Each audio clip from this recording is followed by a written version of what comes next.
Hello! So, welcome to our Facebook Live at the Consul of Israel in Montreal. Today, we are having a talk in the honor of International Women's Day. Alors, bonjour tout le monde. Bienvenue à notre Facebook en direct du Consulat d'Israël à Montréal. Aujourd'hui, nous sommes ici live avec Rotem Segev, consul général adjointe au Consulat d'Israël à Montréal, qui est avec nous aujourd'hui pour parler de la Journée internationale de la femme. Alors, pour commencer, bonjour Rotem. Bonjour tout le monde, merci d'être avec nous aujourd'hui.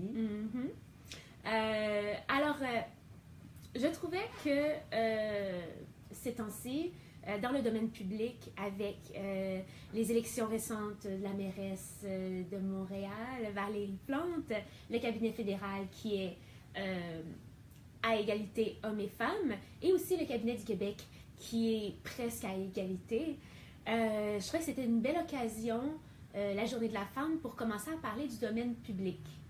Alors, vous êtes diplomate, Madame Rotem Segev, et donc vous êtes une femme dans la diplomatie, ce qui est un peu le domaine proche un peu de la politique, mais qui est à l'international. Alors, premièrement, en Israël, comment est-ce que ça se passe au niveau politique et domaine public? Je pense qu'il y a quand même plusieurs femmes qui sont aussi une grande place. Je sais qu'Israël est un pays qui a été fondé avec les droits de la femme dès le départ. Ok.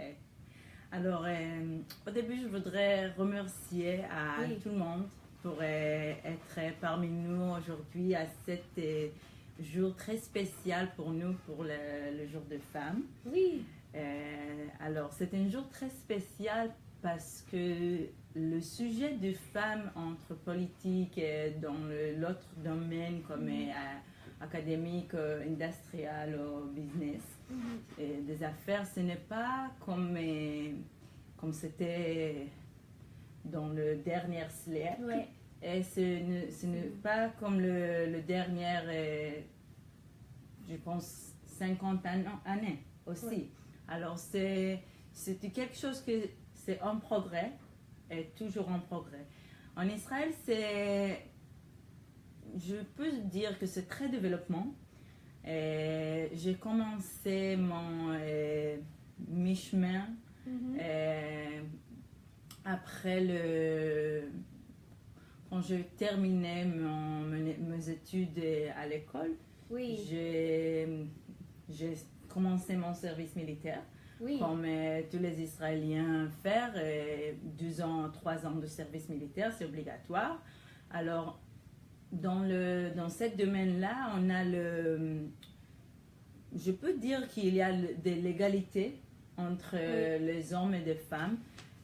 Par exemple, aujourd'hui, vous pouvez voir dans le Journal de Montréal, il y a un exemple de femmes. Oui, c'est une soldat israélienne en fait, qui est reconnue comme une des 14 femmes indispensables autour du monde. Non, inspirantes. 14 femmes inspirantes autour du globe. Oui. Et elle s'occupe une position de combat en Israël. Alors, c'est une chose que je pense que ce n'était pas toujours comme ça. Mais en Israël, maintenant, on a le service militaire, est demandé aux hommes et aux femmes également. Également, oui, c'est vrai. Alors, c'est ça, mais... donc, un petit peu à propos de vous. Vous venez de vous parler un petit peu du service militaire et tout, mais si on veut commencer au départ peut-être, puis de nous parler un petit peu de votre cheminement pour en arriver ici à un poste en diplomatie.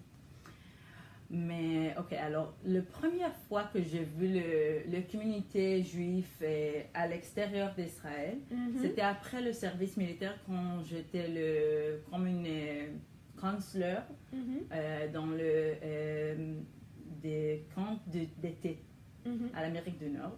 Et c'était la première fois que j'ai vu qu'il y a une tellement grande communauté à l'extérieur d'Israël. Cette communauté est très spéciale, très chaleureuse. Oui. Alors, j'ai cette idée dans ma tête pour voir un peu de ça après. Oui, mais de témoigner de tout ça, de comme la place d'un pays, mais à l'extérieur du pays en tant que tel, et de pouvoir avoir la chance d'aider le pays à grandir comme ça. Oui, tout à fait. Alors, au début, j'ai commencé mes études à l'université. J'ai pris le programme de biotechnology engineering. Ah, femme dans la science quand même. Et après, j'ai fini ça. Je travaillais quelques années dans ce domaine. Oui. Et après, je me souviens cette idée, oui. Voir cette communauté juive à l'extérieur d'Israël. Alors, Je vais prendre quand même un instant pour applaudir Rotem, qui apprend le français. Ça fait pas longtemps qu'elle est diplomate avec nous et elle parle quand même bien français, donc on va l'applaudir un peu.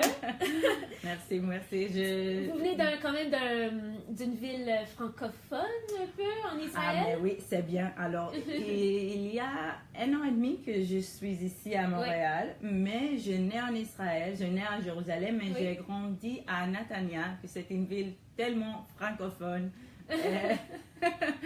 Je pense que la dernière 20 ans, ce n'est pas la majorité, mais il y a beaucoup de francophones à Netanya. Alors, je pense que maintenant, quand je suis arrivée à ma maison, retournée de chez moi, je peux un peu parler avec mes voisins un peu mieux. En français. En français, mais oui.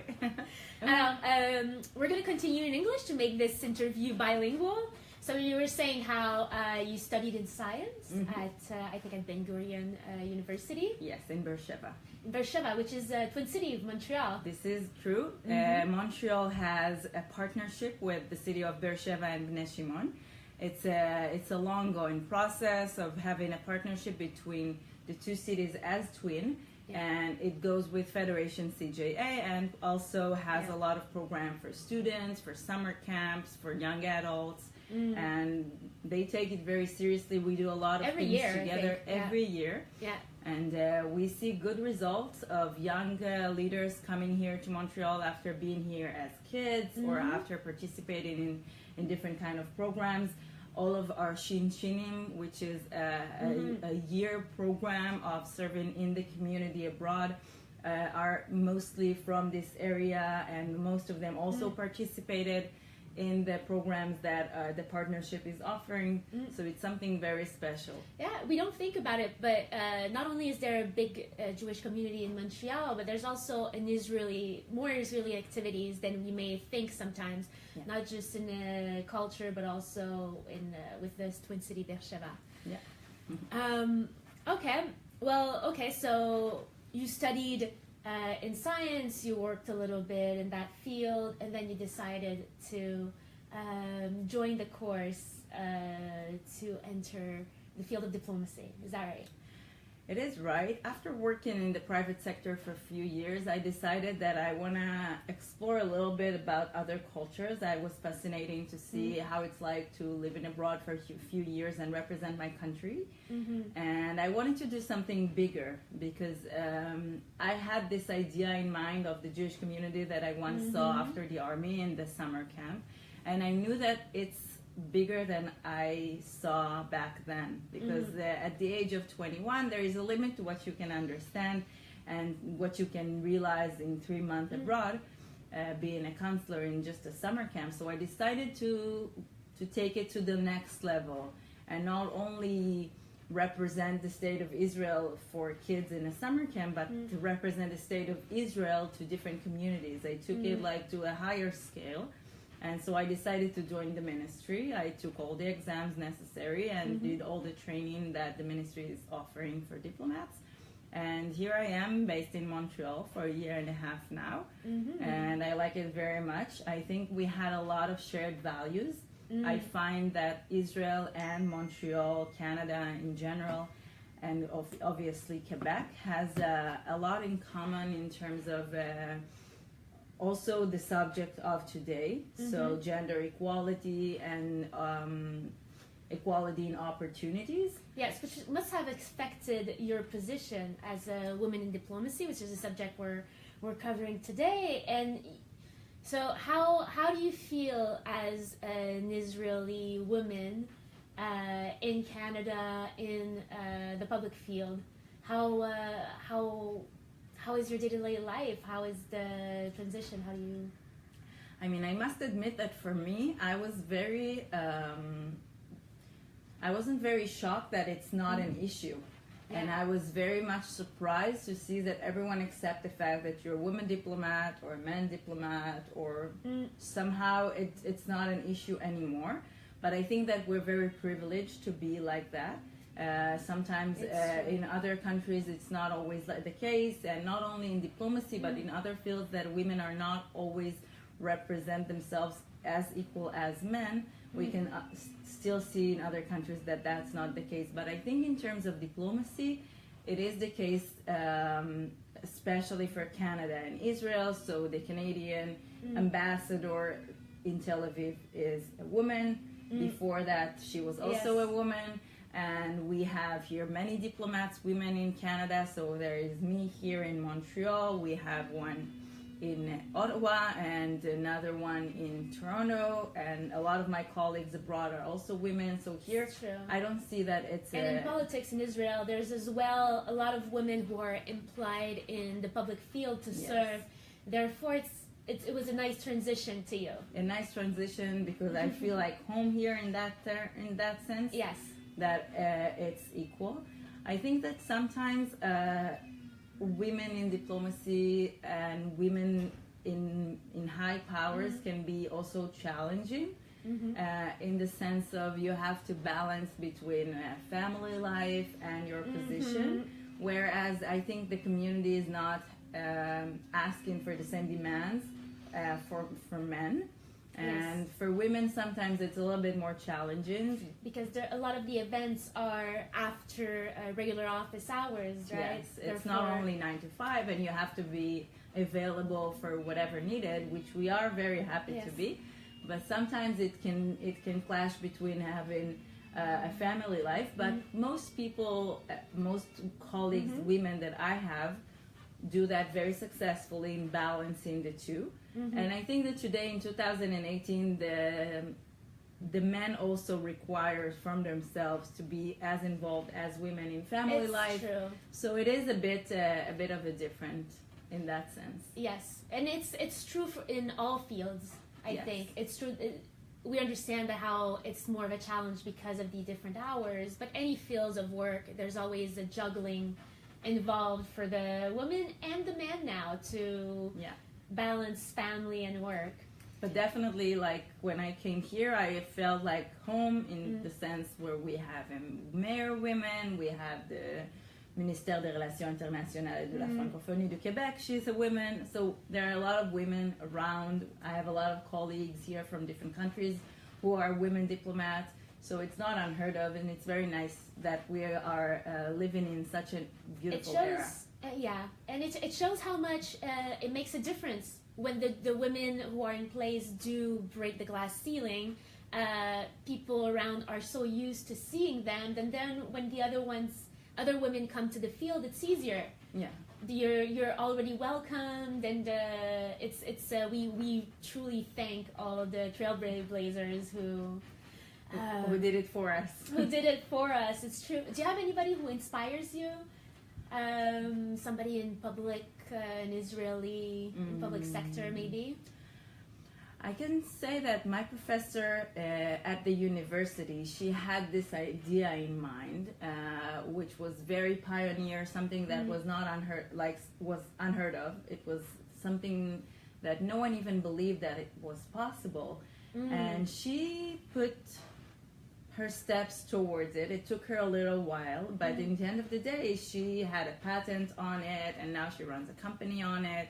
And she was herself trailblazer. She put the sidewalk as she walked, and she managed to create her own way where no one saw the way before that. Yeah. So that was very inspiring for me, in the sense of you can create your own way even if no one else sees it.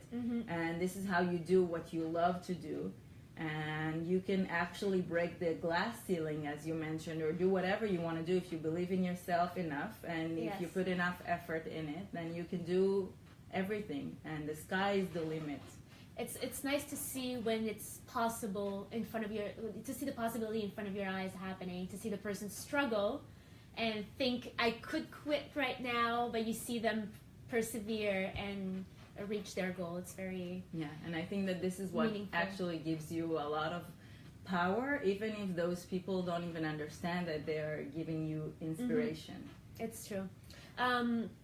We know that the diplomatic field it's a people, it's a human relation job. People don't necessarily think about this all the time. Contacts happen by creating a relationship with people. It's a human work. So can you tell us a little bit about men and women sharing those this different dynamic and the value they can bring? I think that men and women kind of complete each other, complement each other, in the sense of each and every gender brings something else to the table and brings a different dynamic. So when you have both, it's I wouldn't say easier, but it's more diverse and it's more inclusive. So you can have different kind of aspects, and people can have different ideas that maybe just men would not think about, or women would not think about. And the fact that you can juggle between both genders and have both aspects on the same table with the same agenda helps you to break through a lot of glass ceilings that was there to begin with, because people sometimes don't pay attention to different, I would say, aspects, because they just have different point of views, because it's all about human relations, and it's a human position, it's a human job. Everything is based on your personality, I would say. So when different personalities comes to the picture and has different points of views, they can reach different goals in a different way, and the bigger the merrier.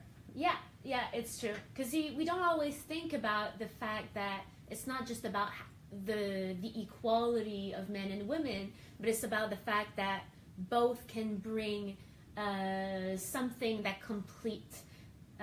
they complete each other, and that's how we were made, and that's how we can reach our goal in the strongest way and find the best solutions. Also, I mean, if you're looking again on the field of diplomacy, I feel that maybe back like 30 years ago, it was unheard of to be a woman diplomat. But these days, this is not the situation at all. For instance, in my cadet course, this was the first course ever in the ministry where we had a majority of women. And I think that this is where the future is going to have more gender equality in every field possible.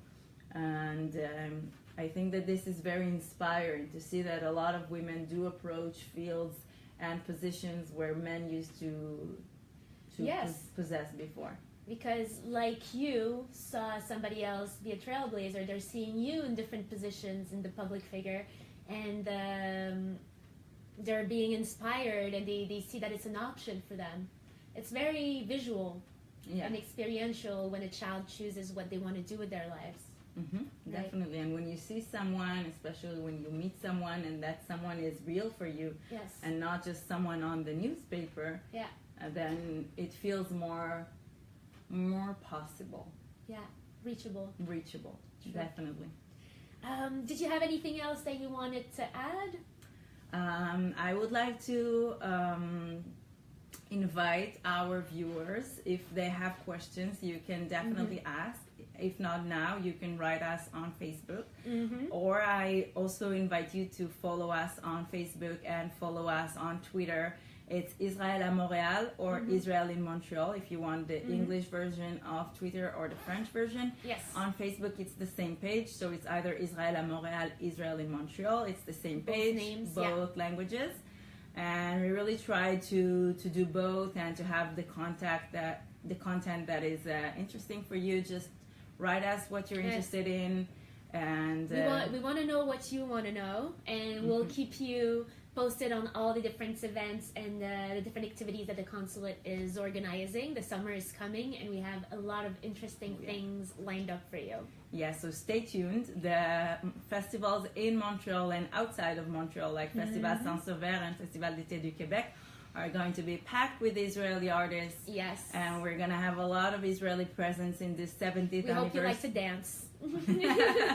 Yeah, and especially in this year when it's the 70th anniversary to Israel, we really invite you to be part of it and to play a role in supporting Israel, whether it by coming to a show on the festival, or whether it's to come to the rally on April 19th, 11 a.m. at Phillips Square, and march with us and come to celebrate with us, and follow us if you have any more questions or you want to know about any other of our activities. Just ask and we will send you all the information. Absolutely. Thank you. Merci beaucoup. Toda.